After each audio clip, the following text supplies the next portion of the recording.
ازيكم عاملين ايه؟ يا رب تكونوا بخير. النهارده هنعمل مع بعض الوصفه اللي قلبة السوشيال ميديا كلها، الكرواسون رول او كرواسون سوبريم او نيويورك رول. بصوا شكلها حلوة قوي ازاي، محشيه من جوه كريمه الشوكولاته او كريم باستري بالشكل الحلو ده. بجد طعمها خرافي، طعمها وهم، حلوه جدا جدا جدا. انا شفت ليها ريفيوهات كتير هنا في مصر. القطعه بتتباع بدايه من 60 جنيه. هنعملها مع بعض بتكاليف بسيطه. لو انت اول مرة تشرفيني، انا رحمة فراج ودي قناتي. ما تنسيش تعملي لايك وتشتركي في القناة وتفعلي زر الاشعارات عشان يوصلك كل جديد بنزله. الكرواسون رول هي عبارة عن عجينة الكرواسون الفرنسي العادية خالص، بس هنا بتتلف في شكل اطار كده او كادر، بتديك الشكل المدور اللي احنا شايفينه ده. يلا بينا نشوف الطريقة والمقادير عاملة ازاي. اول حاجة معايا 4 كوبايات من الدقيق بمج الشاي بتاعنا العادي، ما يعادل نص كيلو من الدقيق بالظبط، وعليها معلقة ممسوحة صغيرة من الملح، حوالي 7 جرام من الملح، و50 جرام من السكر، 3 معالق كبيرة مليانة من السكر، وكيس من الخميرة الفورية. وهكون محضرة معايا 140 جرام من المية الدافية و140 جرام من اللبن الدافي، بيوزن معايا بكوباية الشاي اللي احنا وزننا بيها الدقيق كوباية الا ربع ناقصة معلقتين من المية او اللبن. وهنبدأ نقلب العجينة كده بالشكل اللي احنا شايفينه ده، وبعد كده هنلمها بايدينا زي ما احنا شايفين كده. واول لما تبتدي تلم معانا هنحطها على الكاونتر بتاعنا، وهنحطها على الرخامة وعلى مفرش العجين، وهنبدأ نعجنها كويس اوي لمدة دقيقتين بالشكل ده. وده شكلها بعد ما عجناها لمدة دقيقتين. هبدأ افتحها كده زي ما احنا شايفين بالشكل ده. ومعايا هنا 75 جرام من زبدة فرن، يعني تلت كوباية من الزبدة فرن. هكون مقطعاها كده مربعات، وهبدأ ان انا احطها في العجين واضغط كده العجين كده في الزبدة عشان يدخلوا ويندمجوا مع بعض كويس قوي. وهنبدأ نعجنها كده مع بعض. في البداية تحس ان العجين بيتقطع معايا والزبدة عايزة تخرج من العجين. مع استمرار العجن بالشكل ده هتلاقي العجينة بدأت تلم معاكي، ومع استمرار العجن هناخد النتيجة المطلوبة. هنبدأ نلم كده بواقي العجين بسكرابر العجين بالشكل ده. وبعد ما الزبدة كده اندمجت كويس اوي في العجين هنبدأ نعجنه زي ما احنا شايفين. هنمسك طرف العجين والطرف التاني هنحرك فيه كده بالشكل ده. هنعجنها لمدة 7 دقايق، مش اقل من كده على ايدينا. هنعجن فيها لحد لما تدينا النتيجة المطلوبة. هنبدأ نلاقي العجين ناعم معايا قوي زي ما احنا شايفين كده، وكمان هنلاقي العجين عرق كده حلو كده بالشكل ده. يبقى كده العجينة بقت جاهزة معايا. بصوا ناعمة معايا قوي ازاي. هنحطها في بولة مع بعض وهغطيها بفوطة، وهنبدأ نريحها لمدة نص ساعة. وبعدين هنحضر مع بعض ورق زبدة، وهنعمل مربع 20 سنتي في 20 سنتي، وهنقلب الورقة الناحية التانية بالشكل ده. وهكون محضرة معايا 250 جرام من زبدة التوريق. الزبدة دي بشتريها من محل مستلزمات الحلويات، بس يكون محل كبير شوية. لو قدرتي تجيبيها يكون أفضل، لو مش متاحة هنستعمل زبدة فرن. وهنبدأ نفردها كده بظهر المعلقة. أنا مطلعاها في درجة حرارة الغرفة بقالها يومين، بس عشان الجو ساقع معايا مفكتش معايا بسهولة. وبدأت ان انا اسهل على نفسي وافردها كده بظهر المعلقة زي ما احنا شايفين بالشكل ده. وهنبدأ نطبق الورقة على قد المربع اللي احنا راسمينه من ورا. وهنجيب المردانة وهنعمل ضغطات بسيطة كده زي ما احنا شايفين عشان الزبدة تتفرد كويس اوي في الورقة. هنبدأ نضغط كده بالشكل ده، وهنظبطها عشان يكون سمكها واحد، ما يكونش حتة رفيعة وحتة تخينة، تكون مظبوطة معايا بالشكل ده. هنبدأ نشيلها في التلاجة مش اقل من ساعتين عشان تمسك نفسها كويس قوي، واعرف انبطها في العجين كويس. ده شكل العجين بعد ما ريحتها لمدة نص ساعة. هنحط رشة من الدقيق عشان العجين ما تلزقش معايا، وهنبدأ نفردها كده بالشكل ده. وبعدين هنغلفها بستريتش رول، وهندخلها التلاجة مش اقل من ساعتين. ممكن تسيبيها اكتر من كده، مش هيحصل لها اي حاجة. بالعكس كل ما بتقعد في التلاجة وقت اطول بتدينا نتيجة افضل. وهنا شكلها بعد ما خدت 3 ساعات معايا في التلاجة. اهم حاجة بقى رشة الدقيق من فوق ومن تحت زي ما احنا شايفين. وهنبدأ نفرد العجين على شكل مستطيل مقاسه 20 سنتي في 40 سنتي. على قد ما نقدر هنحاول نعمل المقاس ده. وبعد ما عملناها على شكل مستطيل بالشكل ده، هنجيب مربع الزبدة اللي احنا شلناه في التلاجة لمدة 3 ساعات، وهنبدأ نخرجه بالراحة كده بالشكل ده عشان ما يتكسرش مني. وهنبدأ نجيب طرف العجين بالشكل ده.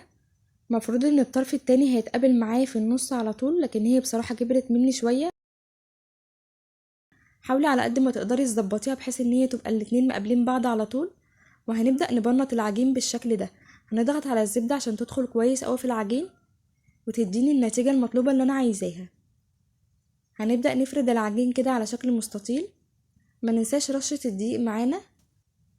وبعد ما فردناه بالشكل ده، هنبدأ كده نطبق النص الاولاني وهنحط عليه النص التاني، وهنبدأ نغلفها بستريتش رول وهندخلها التلاجة لمدة ساعة.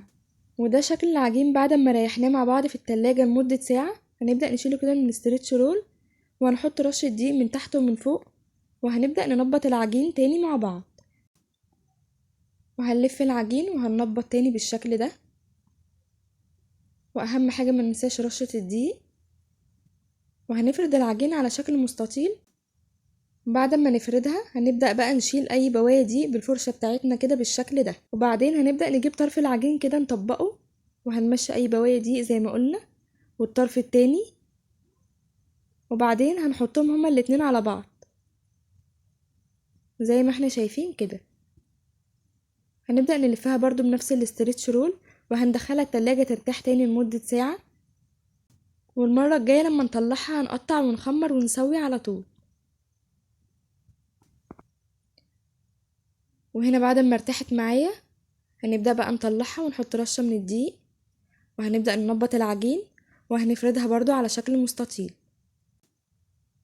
زي ما احنا شايفين كده. وهنشيل اي بواقي دقيق زي ما قلنا، وهنبدأ نقطع اطراف العجين علشان وانا بلفها رول تكون العجين متساوي معايا، ولازم تكون الزبدة باينة من اطراف العجين. مش هنرميها، اقولكوا هنعمل فيها ايه. وهنبدأ نلف العجين بالشكل ده. يا رب تكونوا واخدين بالكم من الزبدة باينة ازاي قوي جوه العجينة ومتنبطة كويس قوي بالشكل ده. هنبدأ نلف العجين كده زي الرول. وبعد ما لفيناها رول كده هنبدأ نقطع كده اطراف العجين حاجة بسيطة عشان تبقى متساوية معايا، وهنقيسها كده على قد الإطار او الكادر اللي موجود معايا. انا كان الارتفاع بتاعه 3 سنتي، انا قطعتها على 3.5 سنتي عشان تملى معايا الكادر وتديني نتيجة كويسة. بصوا هنا حاولت اقرب لكم كده شكل الزبدة جوه العجين، لازم تكون معايا بالشكل ده. هنقطعهم كلهم ونضغط عليها كده ضغطة بسيطة عشان نسويها. وبعدين هنحضر مع بعض صينية ألمونيوم، ودي شكل الكوادر اللي انا مشترياها من محل مستلزمات الحلويات. لو مش متاح انك تشتري الاطارات دي، هتجيبي القبات بتاعة الألمونيوم فويل بتاعة الكيك من المحلات المستلزمات الورقية، هتجيبيه منه، بس هتجيبي الحجم المتوسط شوية وتبدأي تعملي فيها تديكي نتيجة كويسة. هنبدأ هنا مع بعض نجيب الإطارات وندهنها زيت بالشكل ده، وهندهن كمان الصينية الألمونيوم عشان العجين ما يلزقش فيها. وهنبدأ نحط العجين فيها كده وهنسيبها تخمر لمدة ساعتين لحد لما يتضاعف حجمها. أنا كان معايا 4 إطارات بس، فحطيت الباقي في صينية تانية كده زي ما احنا شايفين. ودي أطراف العجين اللي احنا قلنا عليها مع بعض. هنبدأ نلفها كده زي الرول وهنحطها تخمر مع باقي العجين وهنغطيها بفوطة. وهنا شكل العجين بعد ما تضاعف حجمه بالشكل ده، هنبدأ نظبط كده الإطارات بحيث تكون العجينة في النص. الخطوة دي بقى مهمة. هنجيب ورق زبدة ونضغط كده على العجين بالشكل ده، وهنجيب صينية تقيلة كده وهنحطها على العجين عشان ما يقبش مني ويديني شكل الإطار زي ما أنا عايزة. وهندخلها الفرن على درجة حرارة 170 درجة حرارة متوسطة لمدة 15 دقيقة على الوش الأول. وحطيت كمان لبنتين كده من الألمونيوم عشان تضغط كويس قوي على العجين وما تقبش مني. وهنا شكل العجين بعد ما قعد في الفرن 15 دقيقة. هنبدأ نشيل الإطار وهنقلب الرول كده بالشكل ده. بصوا خد معايا اللون الحلو قوي ازاي. هنقلبه بالراحة عشان الوش اللي فوق بيكون طري شوية. وهندخلها الفرن. الوش التاني هيقعد 12 دقيقة بس في الفرن، وهيطلع معايا بالشكل اللي احنا شايفينه ده. ده شكلهم بعد ما سويتهم كلهم. يبقى اول وش هياخد معايا 15 دقيقة وتاني وش 12 دقيقة. دي اطراف العجين اللي احنا عملناها مع بعض، طلعت من الاطار عشان كانت كبيرة شوية. وهنبدأ بقى نجيب قمع الحشوات وحطيته في كيس حلواني، ومعايا حشوتين، معايا كريم باستري وكريمة الشوكولاتة. لو انتوا عايزين طريقة كريمة الشوكولاتة الحشو المعجنات اكتبولي في التعليقات. وهنبدأ نعمل كده فتحات في الكرواسون زي ما احنا شايفين بالشكل ده. هنعمل 3 فتحات وهنحشيها لحد لما نلاقي الكرواسون تقلت معايا او تلاقي الحشوة طلعت من فوق. ممكن نحشي واحدة نصها شوكولاتة ونصها كريم باستري، هتبقى حلوة قوي معايا لما بتكون محشية الحشوتين مع بعض. وبعدين هنبدأ نزينها بجناش الشوكولاتة كده، بيديلها طعم حلو قوي. وبعدين هنبدأ بقى نحط من فوق، انا كان عندي سوداني مجروش وبندق مجروش وكريز. هنبدأ بقى نزينها من فوق بأي حاجة موجودة عندك، ممكن جوز هند، ممكن فرماسيل شوكولاتة، اي حاجة متاحة عندك هتزيني بيها. بصوا يا جماعة شكلها بجد مش طبيعي وطعمها مش طبيعي، اكتر واكتر واكتر. بجد كانت حلوة قوي، شكلها حلو وطعمها حلو، بجد طعمها كان وهمي بصراحة. كمان هنفتح واحدة مع بعض ونشوفها من جوه عاملة ازاي. يلا بينا نفتحها مع بعض. بصوا دي بقى جواها حشو الكريم باستري بالشكل الحلو ده. وتاني واحدة معايا كانت محشية الحشوتين مع بعض، دي بقى كانت وهم بصراحة، كريمة الشوكولاتة وكريم باستري. بجد كانت حلوة قوي قوي قوي، جربوها هتعجبكم جدا. بصوا هنا كنت بوريكم الرقات من جوه عاملة ازاي. بصوا بجد حلوة قوي ازاي، طرية من جوه مقرمشة من بره كده. لا حقها بصراحة الوصفة تطلع ترند، وكمان ترند يستاهل التجربة. لو استفدتي والفيديو عجبك ما تنسيش تعملي لايك وتشتركي في القناة وتفعلي زر الاشعارات عشان يوصلك كل جديد بنزله.